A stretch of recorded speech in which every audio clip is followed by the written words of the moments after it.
Good afternoon, everyone, and welcome to our monthly Strong Readers Zoom call. I'm Deann Jones. I'm the project director for Strong Readers. We're going to just give a few seconds for everyone to get out of the waiting room, and then we'll get started.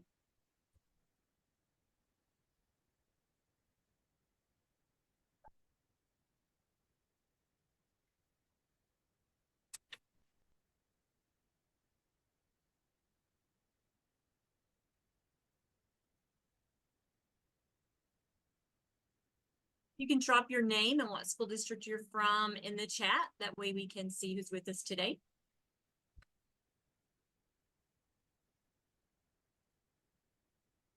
And throughout our meeting, if you have questions, you can also put them in the chat. And Lainey is with us today. She will be answering some of the questions in the chat. And I will be stopping at several points during the meeting to answer any other questions that you might have, and I can address questions from the chat.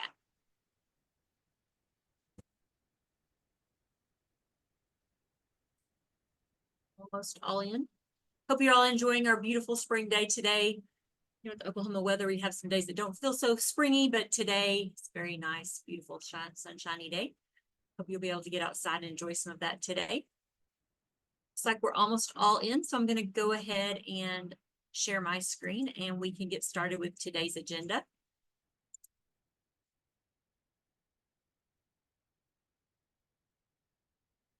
I dropped the link for our agenda at the beginning of the chat if you need to access that so that you can see the agenda. And we will go ahead and get started. The first thing I want to talk about is our intervention resources. We have been working on this for a long time. We opened an RFI for vendors to apply to be on our list of intervention resources, and that is now up and active on our Strong Readers for Schools webpage so that you can access that. And I do want to take a second to show that to you quickly. Just remember, as you are looking at this, this is not an approved list. So you are not limited to using only these interventions. You are not limited to using your Strong Readers funds for only these interventions. We still have district choice, and you are able to use your Strong Readers funds for any intervention materials that your district thinks best fits the needs of your students.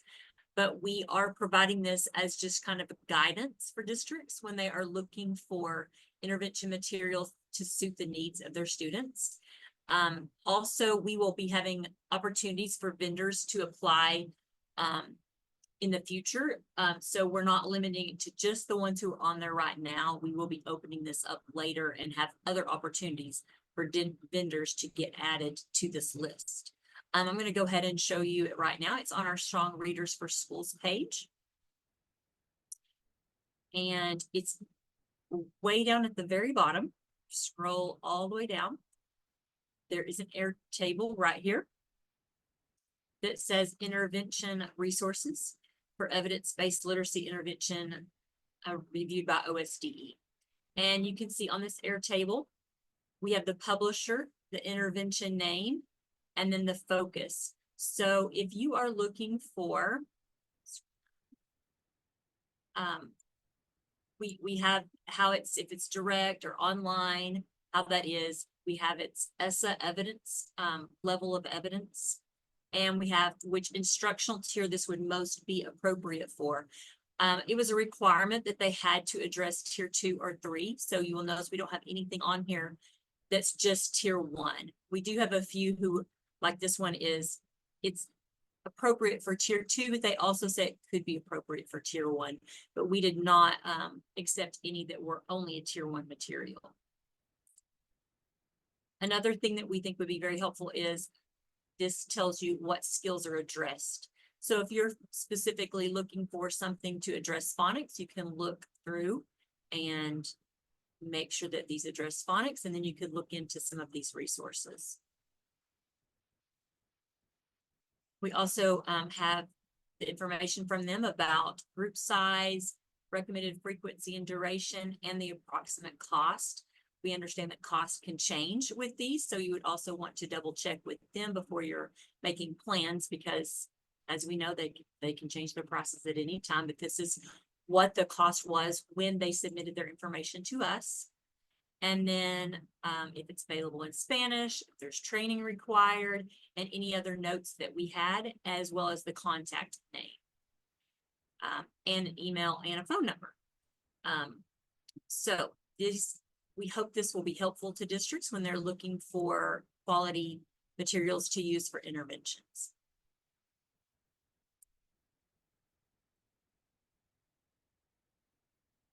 Okay.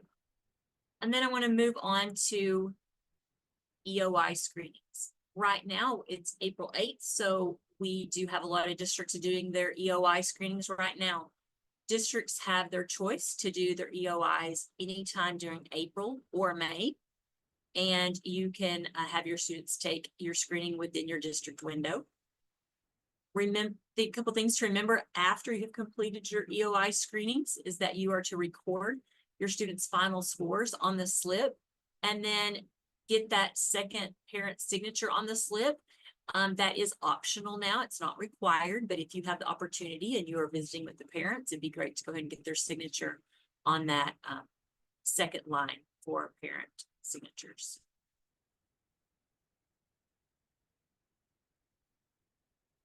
Okay.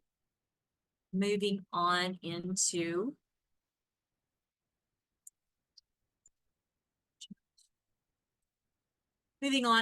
the end of the year report.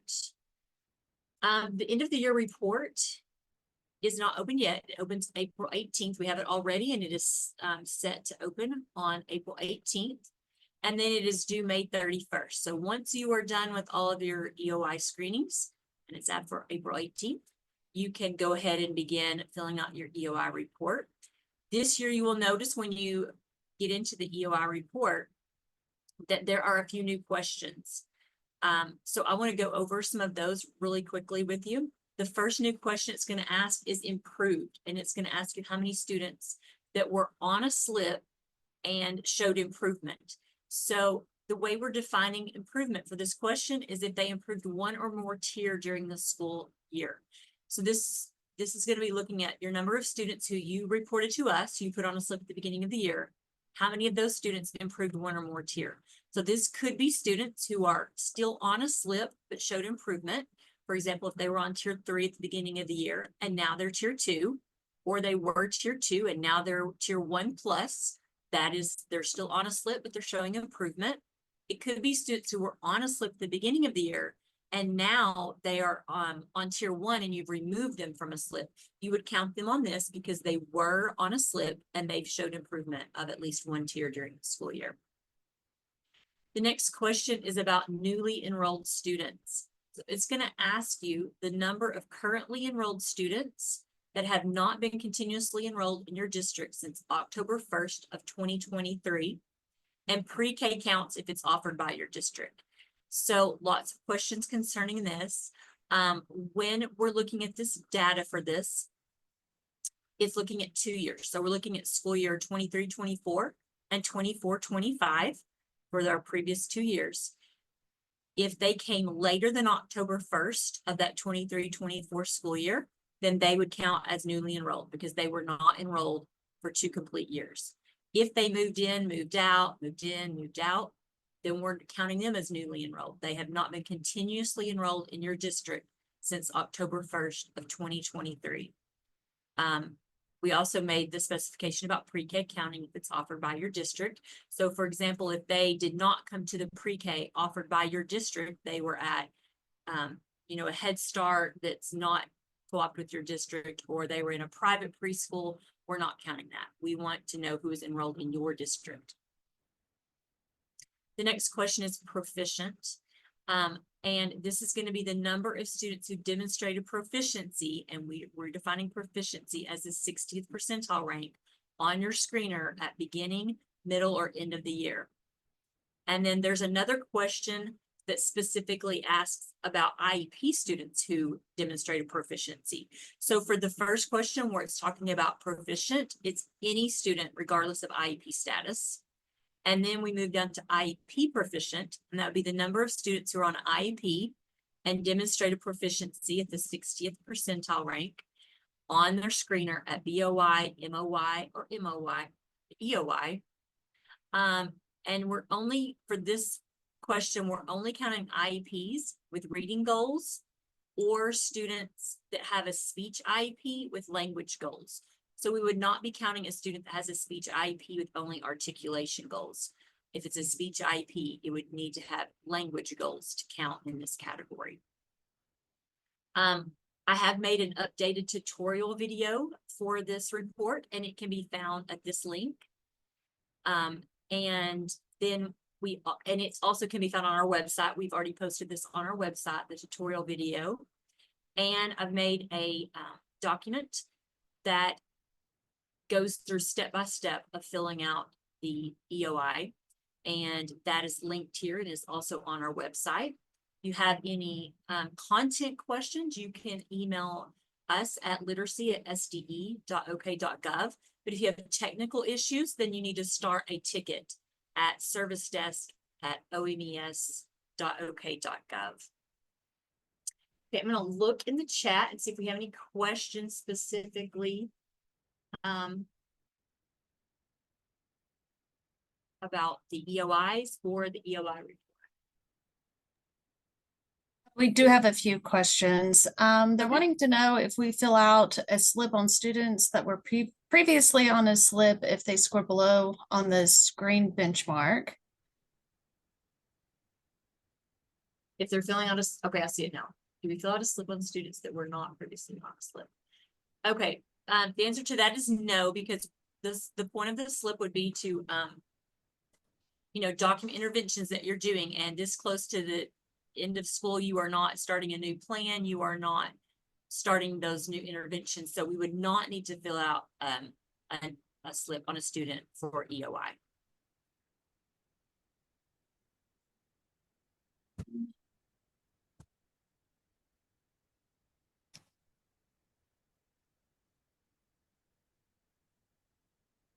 We only count a student once. Okay, there's a question about, do we only count a student once when we report them as proficient?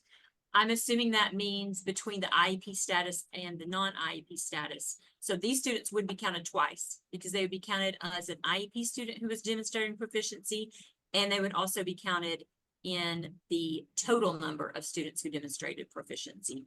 And if you look into when we go to this EOI report, I'll go ahead and click on it real quick. I wasn't going to go through the whole thing, but in this guidance document, I'll go ahead and just click on it super quick. It does go into a little bit more detail than I did right now. So this may answer some of the questions as well. You can see that it goes through each section that you're going to be addressing and has information and may answer some of your questions on this. Okay, let me see.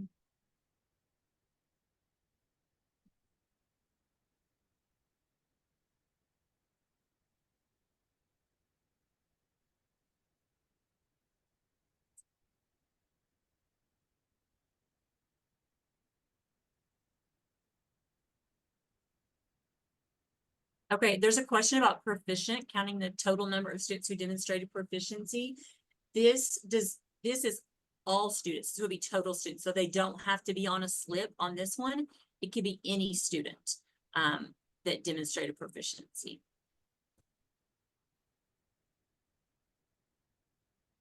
We have a question about percentile changing from 40th to 60th. And it did not change from 40th to 60th. 40th is what we count as our grade level target, and that's what they have to have at least, if they're below the 40th, then they're put on a slip. So we are still using 40th as our grade level target, where if they're below the 40th, they're put on a slip. 60th is a different cut, and that's what we're using for proficiency, and that's what we use on our notices of proficiency. So and since I'm talking about notices of proficiency, I do want to talk about right here, when we're listing students who are proficient, you are actually going to be counting students if they, it might be more than your number of notices of proficiency, because with notices of proficiency, You're only required to send them after the BOI and MOI. So if a student did not meet proficiency until that EOI, even though you're not required to send a notice of proficiency at EOI, you would want to count them in your number of students who were who demonstrated proficiency. We'll go into this a little bit more on the next section because these same questions are asked on our website requirements, and we're going to go over that in a little bit more depth. Someone asked, yes, this is on the Strong Readers Survey. So it's located in single sign-on. In the Strong Readers Survey, there's a tab for the EOI report. This is what we're talking about, and it is not currently open. So if you go in to try to look at it right now, you will not be able to access it yet. We're just letting you know right now because it's not going to open till April 18th. But we did want to go ahead and let you know so that you could, if you're wanting to start looking for some of this information and start gathering that information ahead of time. So it's not a new report. We had a question about, is this a new report? This is not a new report. This already was a report. It just has a few new questions on it.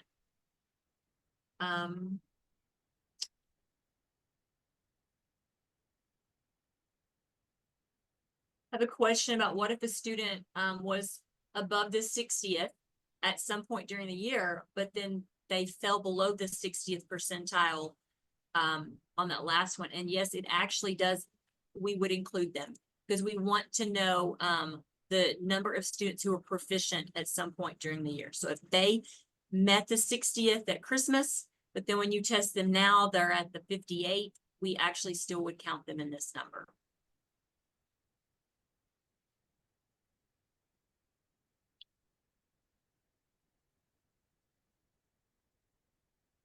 Notices of proficiency are only for first through third. Someone wanted clarification on that. And yes, you are correct. We're only sending notices of proficiency on first through third, but this proficient number is including kindergarten. So yes, you would have to count your kindergartners in this number, even though you didn't send the notices of proficiency. I think I addressed that in the video where I'm talking about filling this report out. I do address that we would want to make sure we're including our kindergartners in that.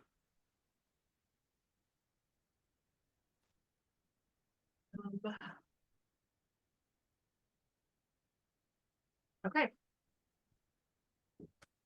I think I've addressed most of these here.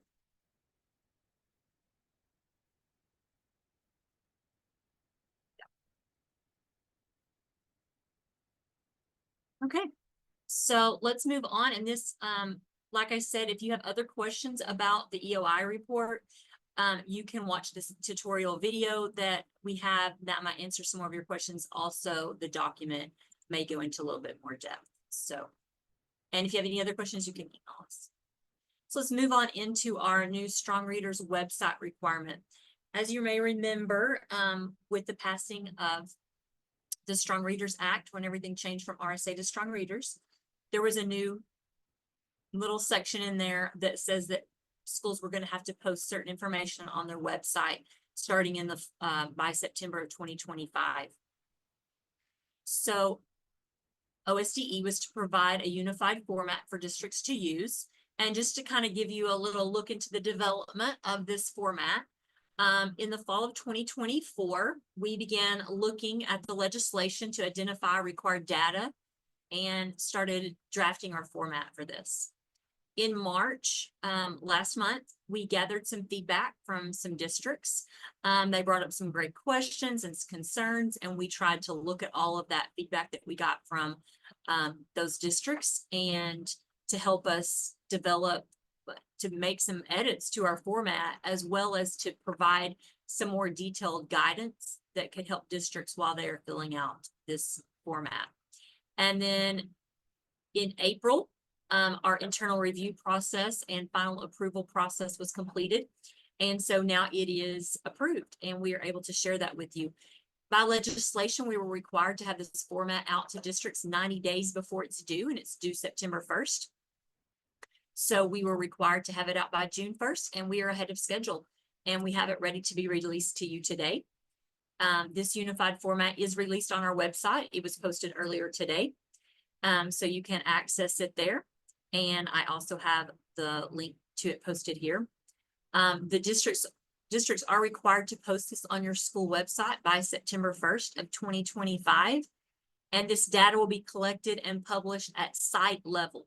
So each site that services K through 3rd students will be required to complete this format and have it posted on their website with their data for the previous 2 school years. So for September 1st of 2025, you will be looking at data from the 23-24 school year and the 24-25 school year. Schools are required to use the OSDE approved format. You're not allowed to make your own format. We want it unified throughout the state for everyone's to look the same. And that format can be downloaded here. It is an Excel format. I'm just going to go ahead and open it and let you look at it. This is what it looks like. And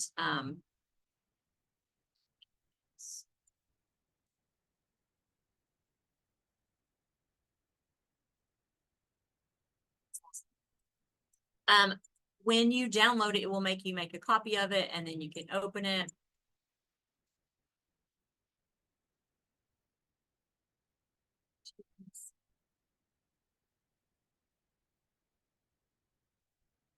And here's what it looks like. So I do want to say that since it is an Excel and you're able to fill it, and we have it set where it will do some things for you. It will auto-populate some of your numbers. So when you're filling in your total number of students in the grade level, and this is one of the things I want to talk about, and we have this in our guidance too. For all the things that you're looking at enrollment wise here, we want your total number of students, your enrollment number, to be pulled on the last day of your EOI screening window. So if you're screening students from April 15th through May 1st, then on May 1st, that's when we want you to pull your enrollment data and put your total number of students in each grade level for all of these questions. That way we're using the same for everyone, and it would be whatever your last date of your testing window is. And that's the date you're going to use to pull this information. Then this is the question that I was also talking to you about earlier in the EOI report. This information also goes here. The total number of students who have been enrolled in the district for less than 2 years by grade level, and then it will auto-populate the percentage for you. Once again, just like we talked about earlier, we're looking at, with this information, we'll be looking at students who have not been continuously enrolled since October 1st of 2023.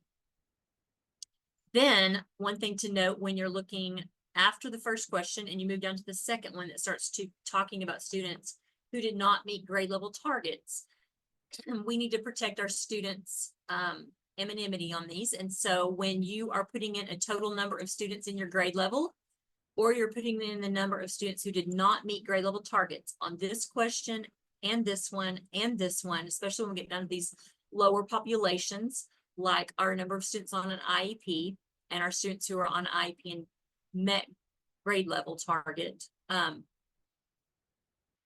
you're going to, if you put in a number that is lower than 10, it's going to automatically change it for you.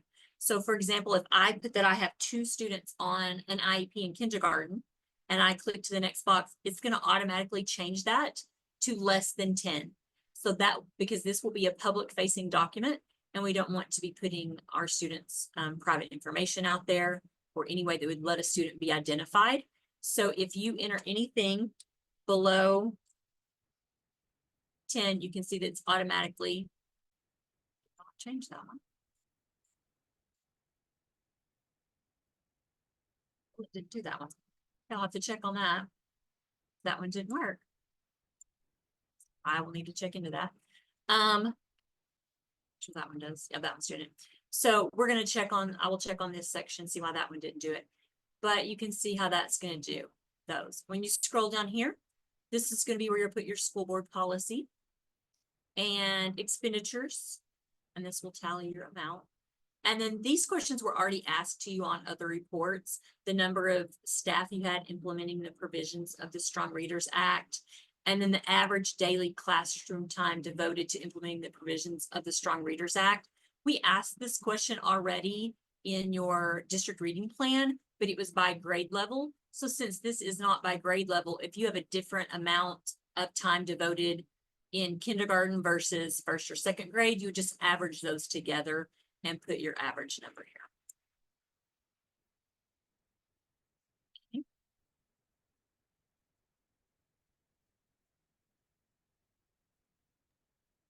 This.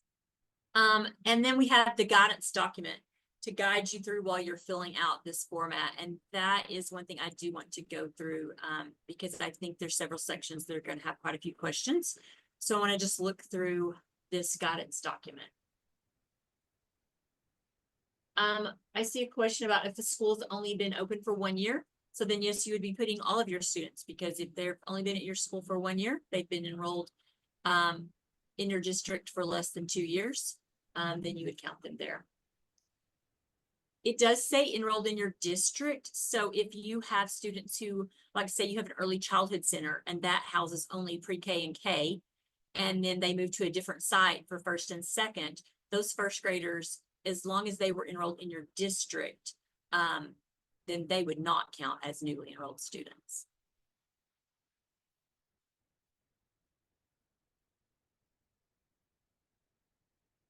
There's a question about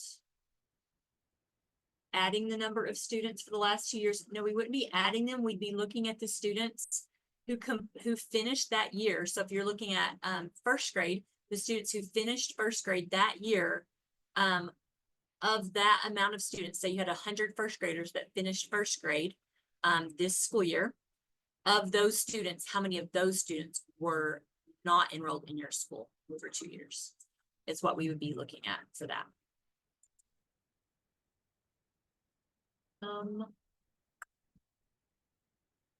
Okay, let me go through this. So this is our piece of legislation that is requiring this new information to be posted. The information will be published at site, collected and published at site level. You must use our format. We're using the EOI, last day of your EOI testing window for your enrollment numbers. This is what I talked about students who've been enrolled for less than 2 years. We're going with October 1st to count as a full year of enrollment. It must be continuous enrollment and pre-K counts. So for this year, you're looking at 23-24 and 24-25. The student was not continuously enrolled since October 1st. You're going to count them as a newly enrolled student. This is what I was saying on questions 2 through 4. It should automatically change to less than 10 if you put in a number less than 10. And then let's talk about this question, students who did not meet the grade level target. So this number is going to reflect the students that you had below the grade level target, which we're talking about 40th percentile ranking, at any point during the school year, as determined by the BOY, MOY, and EOY screening. And the reason we specified that, some schools use their screener for progress monitoring. Excuse me.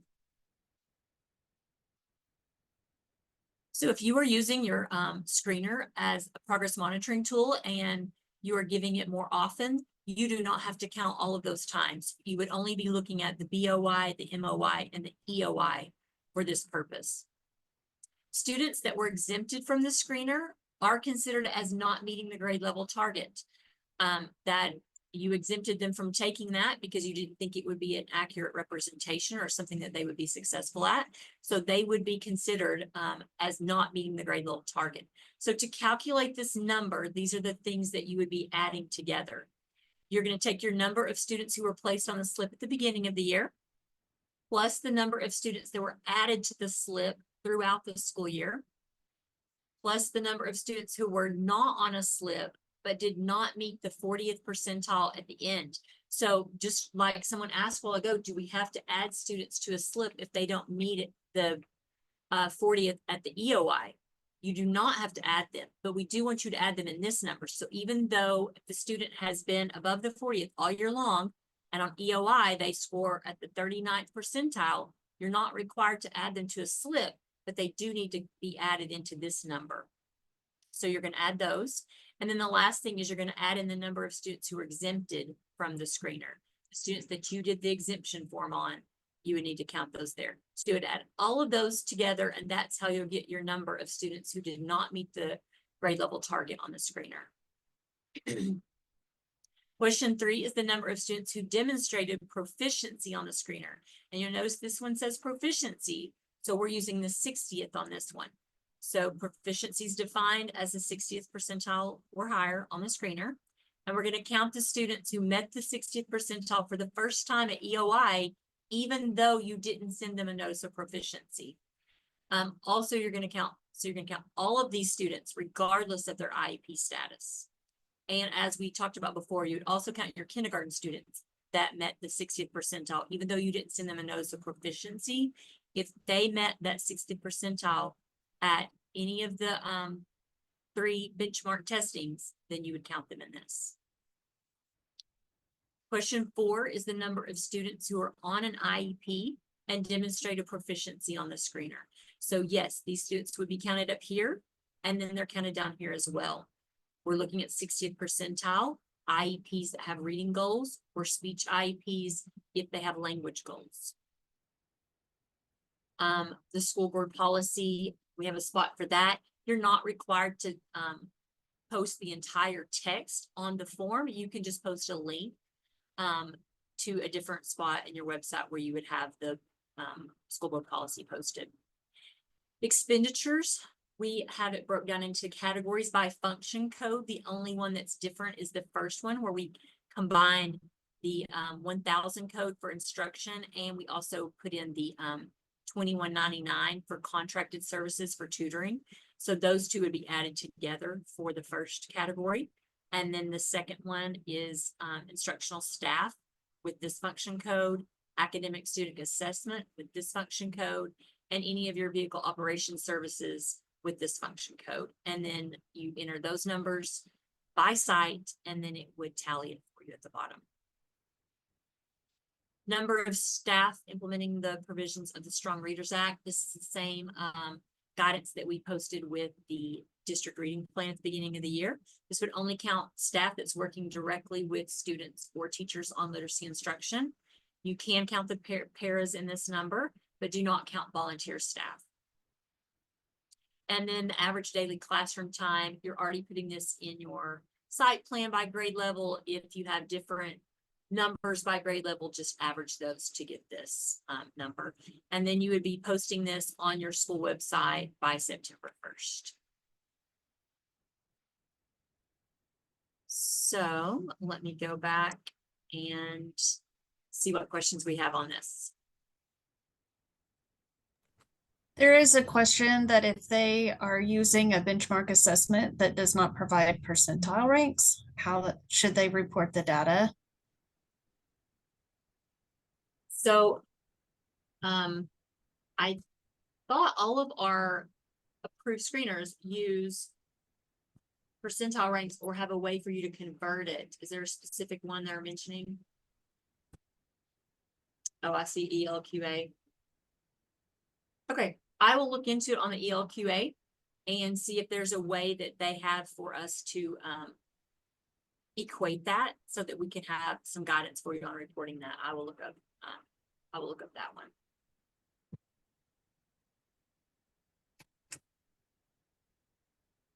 And Lainey, is there any others that you were not able to? It looks like you've answered a lot of them.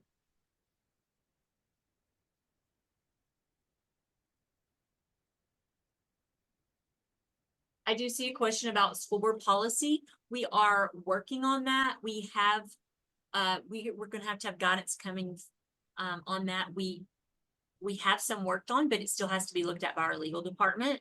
And so we're not able to release that just yet. So we will be putting out some guidance about the school board policy, but it is not ready for release yet.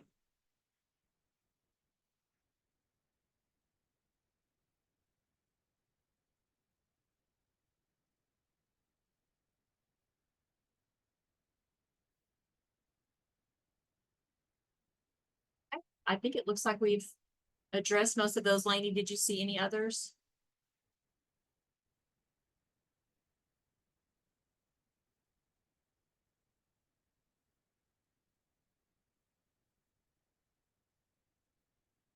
We did have another question about clarifying site. Yes, it is going to be at site level. Comparative to when you do your single sign-on reports, those are all the data is gathered at site level. And then usually the superintendent has to certify that for those reports. We want the sites filling this out. And then post it on each individual site website.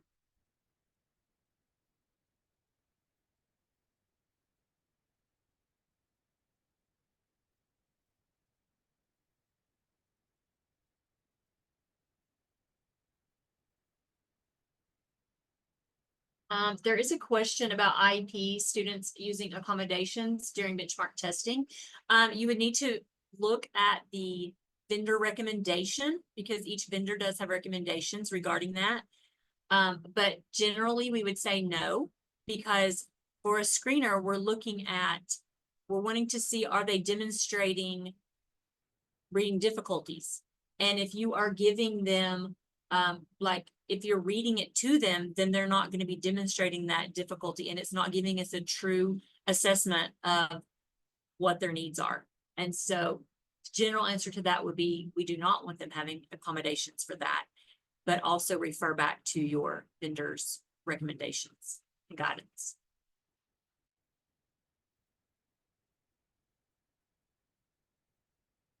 Okay. I will move on with a couple other items on our list. We had a lot to talk about today. Funding checklist. We have talked about this a couple other times. We updated our funding checklist at the beginning of this school year, and last month I addressed this at this meeting, and these said these same things. With increased funding, we have an increased expectation for accountability, and so this is just the link again to our funding checklist. When our expenditure are reported to state aid between July 1st and September 1st, this will be the first year that this has happened. Anything that's marked strong readers, project code 367, that does not use one of our approved function codes, if it's an unapproved function or object code, it's going to give you an error message, or it's going to reject your report. So we already seeing this with some of our schools who have sent in some trial data. I had a call this week from one who were getting an error message, and we had to have a call with them and talk to state aid, and it was a code. So you have to put in one of the codes from our checklist. And so if you're getting an error code, check this checklist and make sure that any strong readers fund expense follows this guidance and has one of these approved codes attached to it. Okay, let's move on to strong reader site visits. So I have started doing some site visits with some of our schools, and the purpose of these visits is to observe strong readers plan in action. During the observation, I'm looking at assessment, data, curriculum, what interventions are you doing, and how are you using all of this to improve student literacy growth for students. This insight will be used as I'm supporting other districts who are still working to strengthen their own intervention plans. And I just want to point out and assure you that these visits are not tied to the school report card. They are not tied to accreditation. You're not receiving a score on these. These are really to help me to be better equipped when I am helping to inform policy that affects students. I need to be in the classroom, and I need to see how this looks for teachers and how it looks for students, and never want to lose the heartbeat of that, of doing what's great, what's best for our students and what works best for them. And so I need to see how these things look in practice in the district and what could be done better. Maybe if it needs to be changes of our policy or changes of some of our requirements. I mean, we are limited to legislation. We're required to follow legislation, but some of the other procedures that we mold, I need to be able to see how that looks in a classroom and what would be most beneficial to help our educators and our students. So that's kind of the heart of the visits. And just to kind of what that looks like, there's two sections of the visit, conversation and observation. So I would like to have conversations with people who make decisions in your school, whether that's reading specialists, administrators, lead teachers, anything like that, to ask questions about how these decisions are made in your school and how you're using the data once you get it. And then observation, like to look at small group lessons, whether that's with the classroom teacher at the back table in a classroom, or if that's with some kind of interventionist or reading specialist in their own room. Just seeing how these interventions are working in your school and what's working good and what's not working and that we can help you with. Not all schools will be selected for a site visit, so don't expect that every school will be receiving a site visit. But if you receive an email from me, hopefully you will be excited to welcome us in and let us see how it's going in your school and what's working great and possibly what we can help you with. So I have already started doing some, and I have some more scheduled for this week, and I have a couple scheduled for next week. So just giving you a heads up so that if you're receiving that email from me either this year or sometime in the next school year, that it will not come as a surprise to you. Also, I do understand that state testing is coming up, and so once that starts, obviously I'd be limiting my time. I know that you guys would not want any distractions in your sites once you are working with state testing. If you're a site that is required to give state testing, if you have those grade levels in your building. Next thing is professional development opportunities. With the summer rolling around, we have lots of professional development opportunities coming up through the State Department. In May, Amir is providing a training for admin power hour. And this is to look at your end of the year launch pad and look what to do with the end of the year data. That is going to be on May 5th from 1 to 1:45. And that registration is open right now. And the link is here in the agenda for you. We also, coming up this summer, OKMTSS conference will be June 19th and 20th at the Reed Center in Midwest City. Inspire OK is going to be June 27th at the NCED Conference Center in Norman. And the Administrators Conference is July 31st and August 1st at UCO. The registration links are not, the registration is not open for these three conferences, but when they do open, those will be posted on the State Department websites, and you can register for those professional development.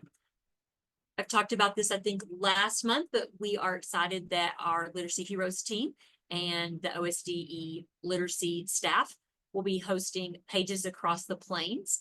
We will be going to 10 stops across the state of Oklahoma, offering literacy professional development for free to all Oklahoma educators that would like to attend.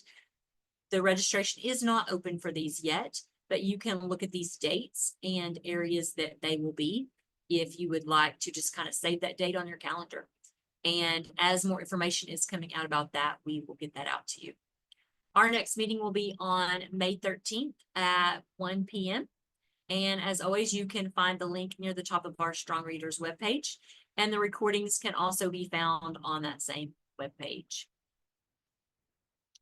Okay. Do we have any other questions?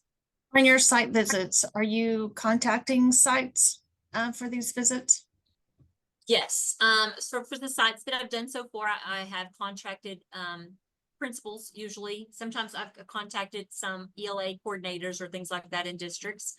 But yes, if you are getting a site visit, someone at your site would have an email from me saying, I would like to come visit your school. So since it is getting close to the end of the school year, I don't know how many more I will schedule for this school year. I don't want to be interfering with all of your end of the year testing, as well as end of the year festivities and things you have going on at the end. But you might be looking for that in the fall, that I will start visiting some more schools at that time too. I do see a question about the ban of 3Qing and guidance for that. That is forthcoming. That is another thing that we do have drafted, but we are waiting for guidance on legal before we can release some of that. So as soon as we get some of that approved, we will have that sent out and posted as well. I do not have the link to the OK MTSS conference yet. It's not available for registration yet, but when it is, we will for sure get that posted.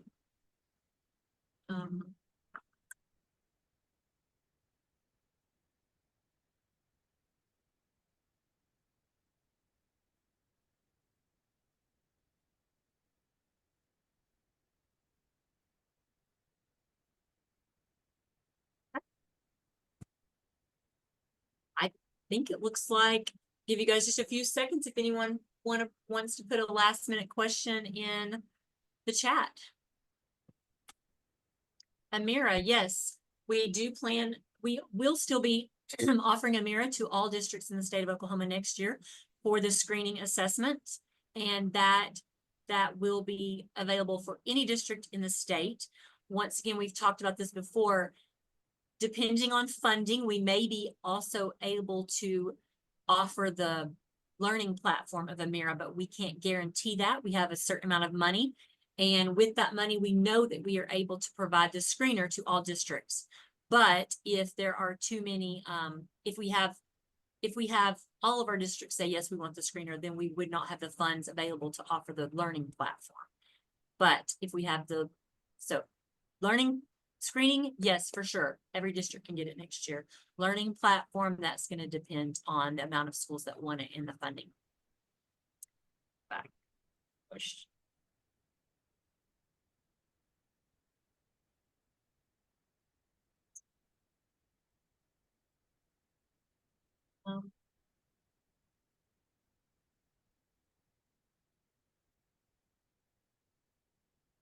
There's a question about what were the trainings other than letters that summer school teachers need to have to be paid by SRA funds. So for summer school to be paid by Strong Readers funds, your teachers do need to be science of reading trained. So letters is one of them you can use, but it does not have to be letters. It can be any of the approved trainings that are on our literacy professional development page. And there are some of those that are, that can be done in like a 3-hour time span. So if you'll look on there and look for some of those, it does not have to be letters. Letters is a great one, but it doesn't have to be letters. You can use any of the ones on that literacy professional development page. Let's see if that's...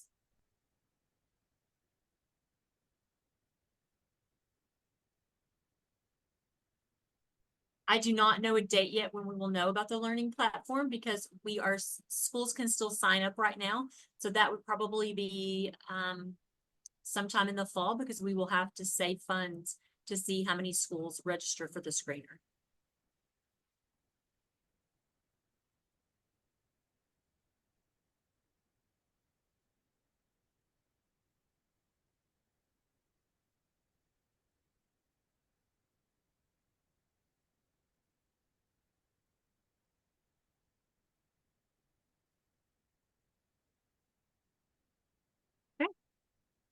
I think it looks like we have addressed most of those.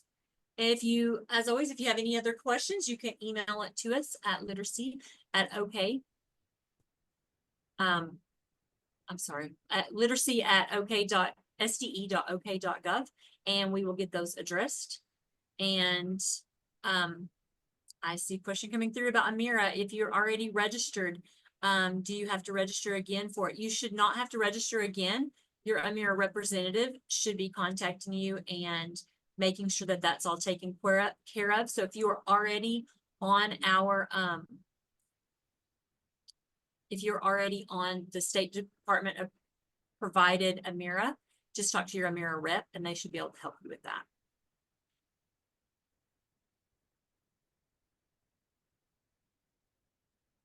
Let me check chat one more time.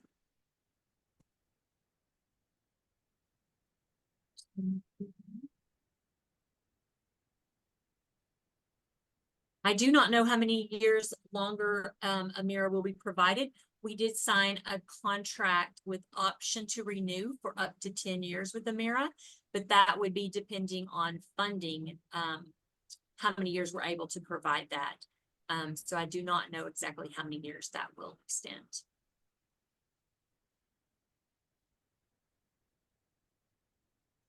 Is that summer school? That's a good question about summer school. So you are not required to provide summer school. It is strongly recommended, and you are allowed to use Strong Readers funds to provide your summer school, but it is not required of your district. So if you do wish to provide summer school and you're using Strong Readers funds, then it has to follow, if you're using Strong Readers funds to provide it, it does have to follow the rules that we have set up in our administrative guidance for that, which is that your teachers have to be trained in science of reading, which goes back to the question we had earlier. It could be letters, or it could be any of those other literacy professional development programs that we have listed on our page, or if they're a certified reading specialist, then they can provide it. Also, it has to be for at least 4 days a week for 4 weeks for at least 3 hours. All of that guidance is in our administrative rules for that.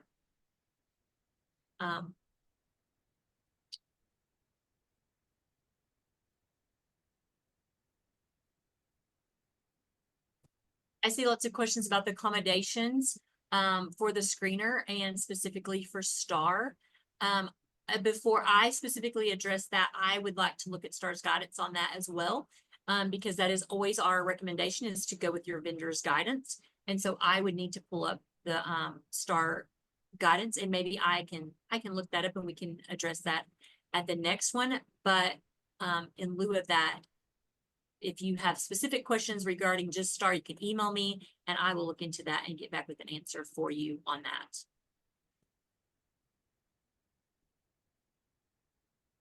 Grade levels for Strong Readers funds. Strong Readers is mainly focused on K through 3, but as we do provide some ongoing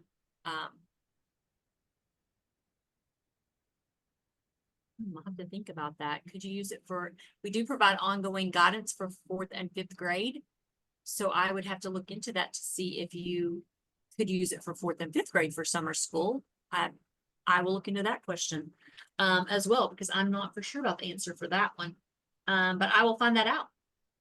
And if you need that question, if you need to know the answer to that question before next month's meeting, you can email me and I can give you that information. I will find that out. Great question.